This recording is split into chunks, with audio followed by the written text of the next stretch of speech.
Welcome back, guys. It's Wednesday and we are ready for another eventful day. All right, a little bit of some things going on around the world. If you missed my webinar yesterday, you're more than welcome to watch the replay. Probably is already uploaded to the YouTube channel, so just pause this video now before I tell you what to do. Go at the ACY channel just down here.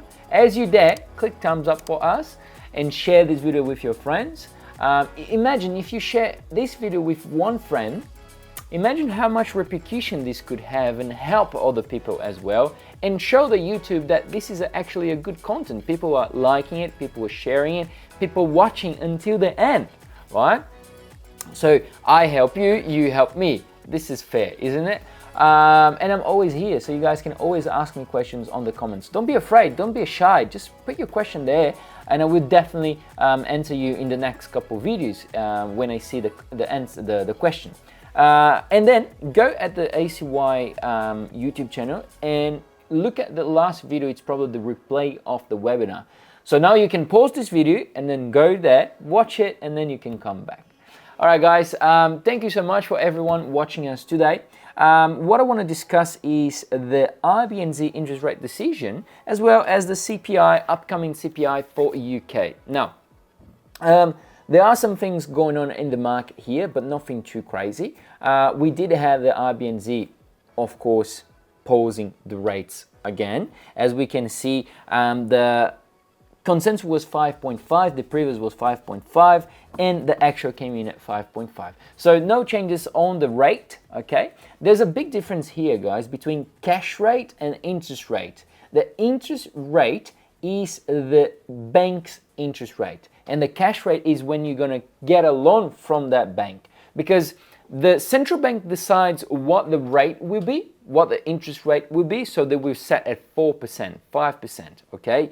Then the bank needs to give you a cash rate, needs to give you a loan of a little bit more of this 4%, let's say 6%, as they're doing right now, so they can have a profit, because they taking their money of their clients, that's me, you, everyone in your family, your friends, and giving to other people. So they need to know if you actually be able to pay the repayments of that loan. So they go for an extensive analysis of credit scores and how many assets you have, how many liabilities you have, sum it up all together. There's lots of things to evaluate your loan profile to actually be able to give you how much can we give it to you, okay? Not us, the bank. How much can the bank give it to you on a certain period? And for this instance, the RBNZ interest rate decision is at 5.5%. So the RBNZ has, the Reserve Bank of New Zealand has the interest rates of 5.5.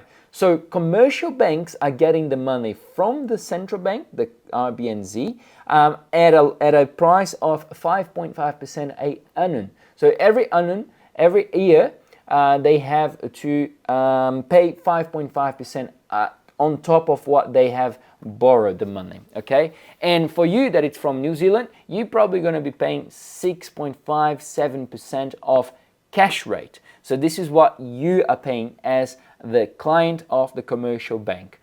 Is that clear? I think it's pretty clear, isn't it? So if you have any question, just pop down at the description. Oh, sorry, at the comments of the video. And then we had the monetary policy statement, the press conference, and the rate statement. Now, there were news I was looking at. It says RBNZ keeps interest rates steady, sees delayed cut amid sticky inflation. What a surprise. So this has been the rhetoric of RBNZ for quite a while already, and everyone was thinking that RBNZ was ready to cut the rates at this year.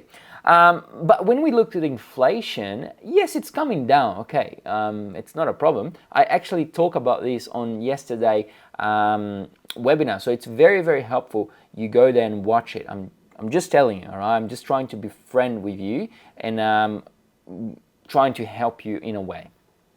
So the inflation came down, but it's still very high in New Zealand, and it's very bad yet for the economy, so they can't just start to cut the interest rates.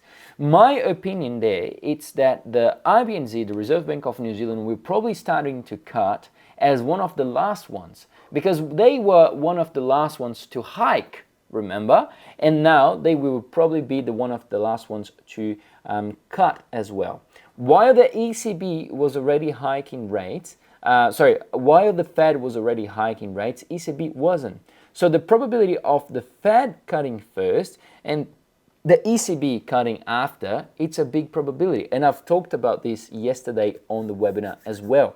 So my opinion on the New Zealand dollar is that most probably it will have a little bit of a positive effect onto the New Zealand dollar.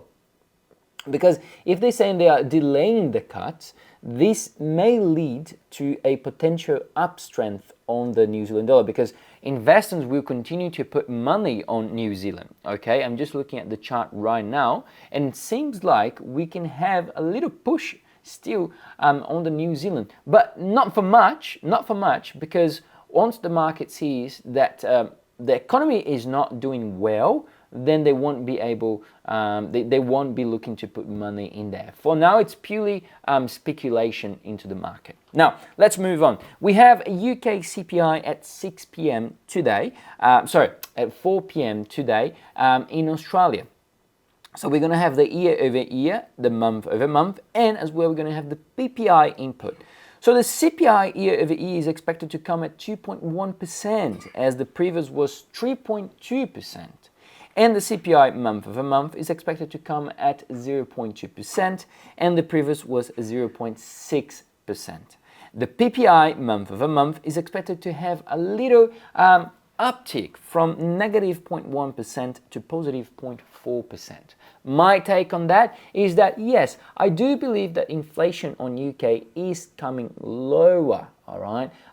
Now, I don't think it's going to come that lower from 3.2 to 2.1. I think it's a big stretch. But the CPI month over month seems a big stretch as well, from 0.6 to 0.2%.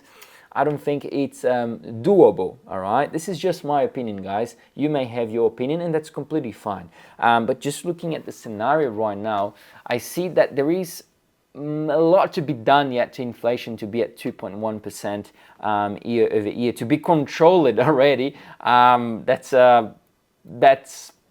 think that's a very, very big take, okay? So it may come a little bit higher than the consensus, and that may be sparkling a little bit of volatility on the pound. So be ready for today, 4 p.m. in Australia time, and after that at 5 and 6 p.m. we're going to have the European Central Bank non-monetary policy report, policy meeting, and then at 6 we're going to have the President Lagarde giving us a speech. And this will be it for today. So hopefully you guys understood why I'm a little bit bullish on the New Zealand and a little bit bullish on the UK as well, but not too much, all right?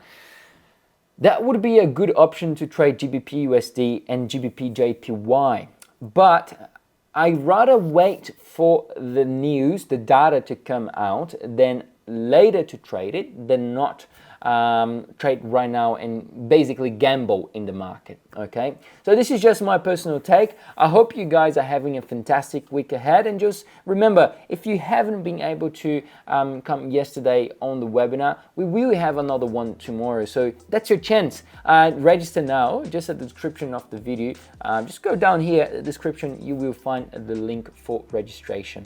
All right, guys, thumbs up on this video, share this video with your friends, and again, subscribe to the channel, and I see you in the next one. See you.